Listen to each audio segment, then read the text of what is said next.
Tak a já jsem se rozhodla, že kamču vezmu nejen ke svému pracovnímu stolu a do své kuchyně a později možná do své ložnice.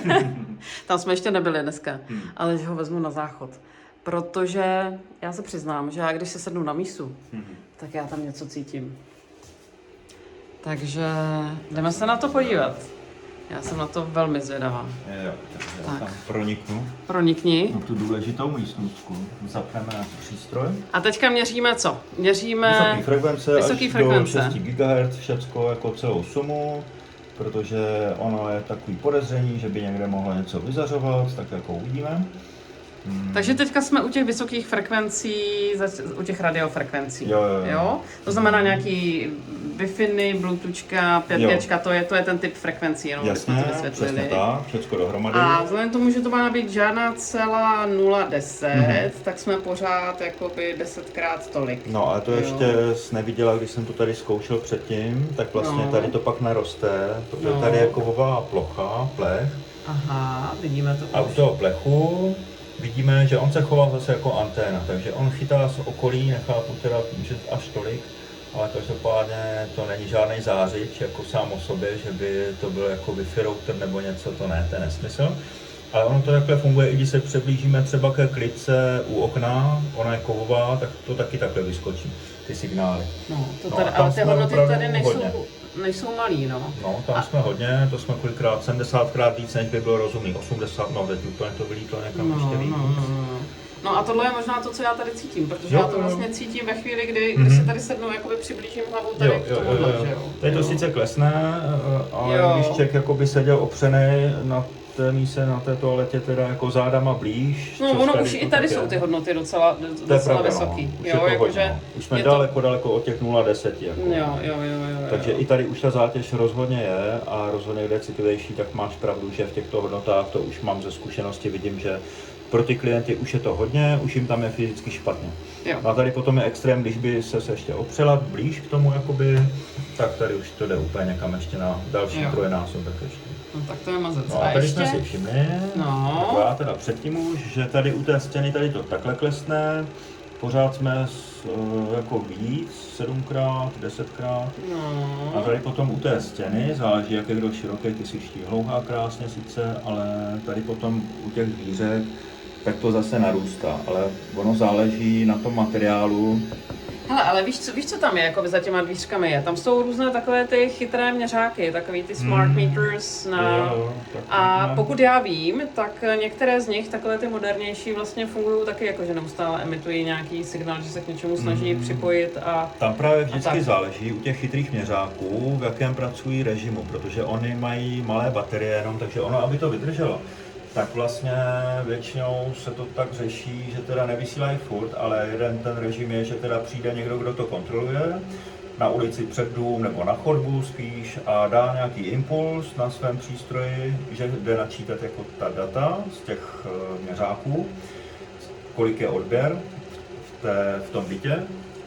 No a v ten okamžik teprve zareaguje ten měřák. Počkej, chceš mi říct, že on je venku, jako před domem?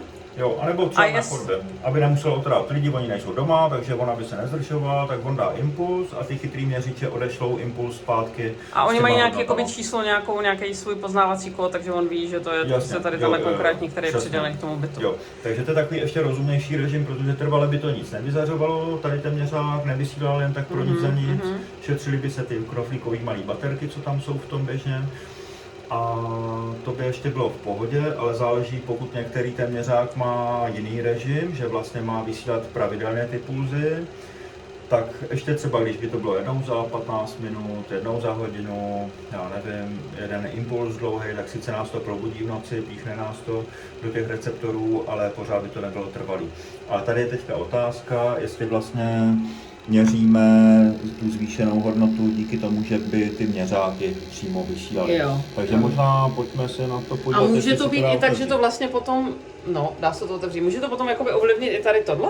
On může chytat tady ta plocha vlastně toho plechu, tak to může chytat ty signály a tím, jak je to větší plocha, tak toho chytne jako větší sumu.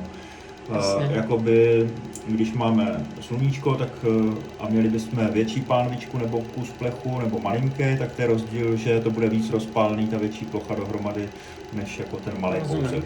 Takže já teďka přinesu nůž a zkusíme to otevřít.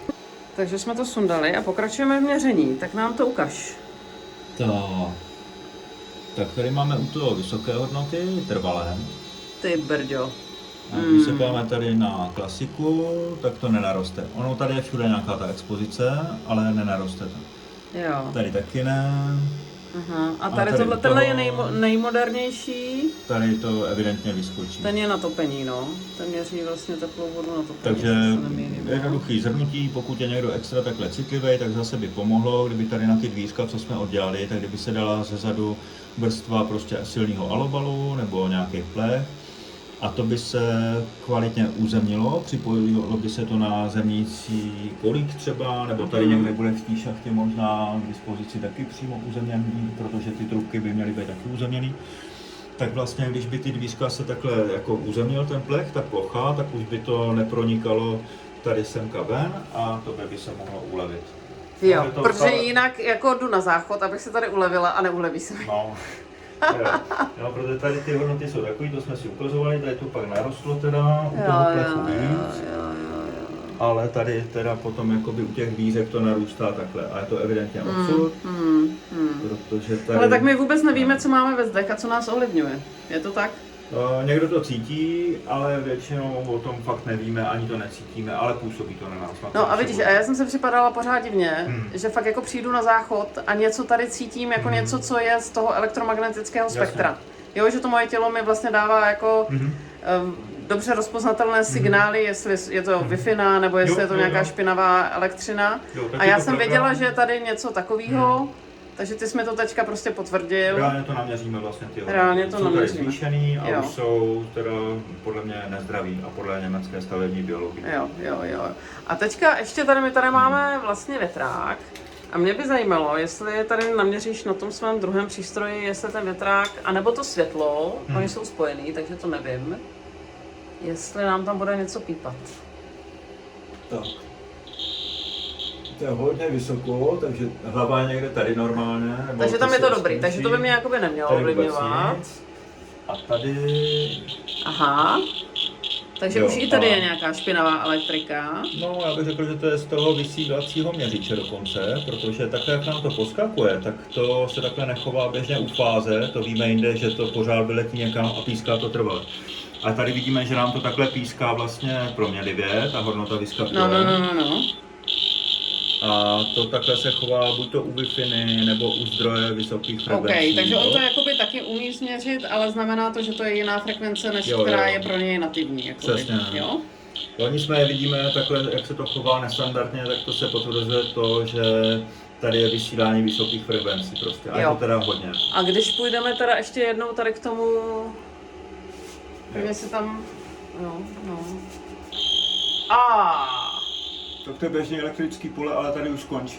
Tady ještě magnetický nám zůstává, to je ten motor tam, toho větráku, a to nám tady už taky skončí a tady už jsme na nule.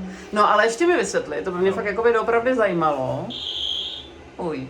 Tady už nic, to je v pohodě.